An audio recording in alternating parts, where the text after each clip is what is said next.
Yesus adalah Mesias, anak Allah yang hidup. Matius 16 ayat 16. Maka jawab Simon Petrus, "Engkau adalah Mesias, anak Allah yang hidup."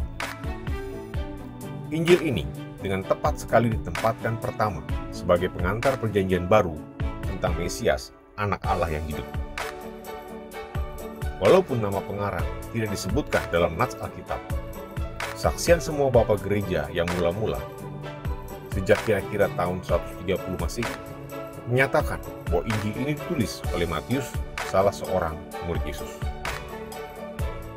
Jikalau Injil Markus ditulis untuk orang Romawi dan Injil Lukas untuk Theophilus dan semua orang percaya bukan Yahudi, maka Injil Matius ditulis untuk orang percaya bangsa Yahudi.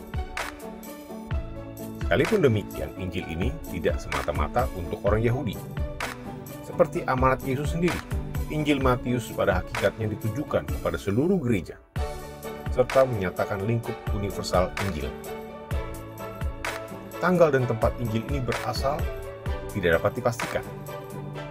Akan tetapi, ada alasan kuat untuk beranggapan bahwa Matius menulis sebelum tahun 70 Masehi ketika berada di Palestina atau Antioquia di Syria.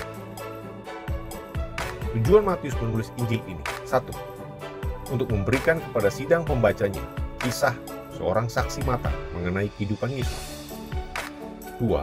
Untuk meyakinkan pembacanya bahwa Yesus adalah anak Allah dan Mesias yang dinubuatkan oleh Nabi Perjanjian Lama yang sudah lama dinantikan. Dan 3. Untuk menunjukkan bahwa kerajaan Tuhan dinyatakan di dalam dan melalui Yesus Kristus dalam cara yang belum pernah terjadi sebelumnya. Matius memperkenalkan Yesus sebagai penggenapan pengharapan Israel yang dinubuatkan. Yesus menggenapi nubuat Perjanjian Lama dalam kelahirannya, tempat lahir, peristiwa kembali dari Mesir, dan tinggal di Nazaret.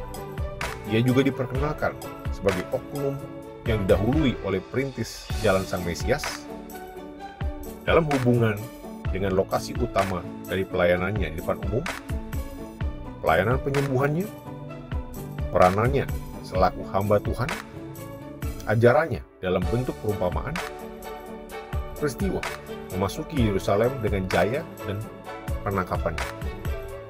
Benarlah bahwa Yesus adalah Mesias, anak Allah yang hidup. Semoga Tuhan Yesus memberkati.